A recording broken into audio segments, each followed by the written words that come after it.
Practical and emotion-free proposals to immigration issues are hard to come by these days, but National Review and The Atlantic writer Reihan Salam has taken up the challenge. In his new book, The Son of Bangladeshi Immigrants suggests a compromise, an amnesty for long-time undocumented immigrants, coupled with a merit-based system that would benefit high-skilled immigrants. To strike such a deal, progressives and conservatives would have to make hard concessions.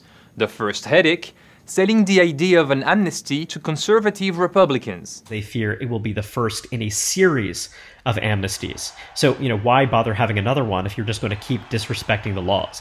And that's why I believe that you really need an amnesty that is coupled with very stringent enforcement, including workplace enforcement, and a rebalancing of future immigration flows. That rebalancing of immigration flows is Salam's other difficult selling point. The conservative thinker believes we need more skill-based immigration and less based on family ties in the States. The US currently grants about 1.1 million green cards or permanent resident visas every year. About 2/3 of those go to immigrants with family connections in the US, and only 12% go to immigrants with job offers. Really, our system is just not very responsive to the changing needs of our economy and also the changing realities of a stratified society in which people with very low incomes are oftentimes struggling. Last year, Republican Senators Tom Cotton and David Perdue introduced an immigration bill including the kind of merit-based system that Salam recommends. President Donald Trump endorsed it,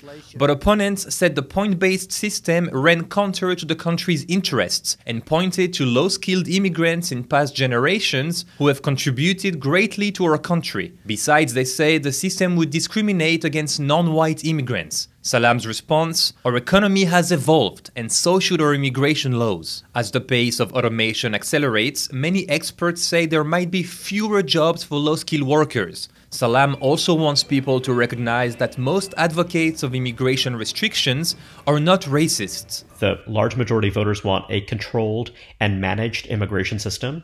They are indifferent to the skin color of intending immigrants, but they really do care about, for example, whether or not these women and men speak conversational English, whether or not they are capable of becoming full members of society without a very large infusion of public investment. Salam also argues that low-income immigrants, by no fault of their own, are less likely to assimilate beyond their ethnic groups and more likely to need social services. In turn, that tends to aggravate anti-immigrant sentiments among some Americans. On the flip side, the children of impoverished immigrants tend to strongly resent the current ethnic inequality of our country.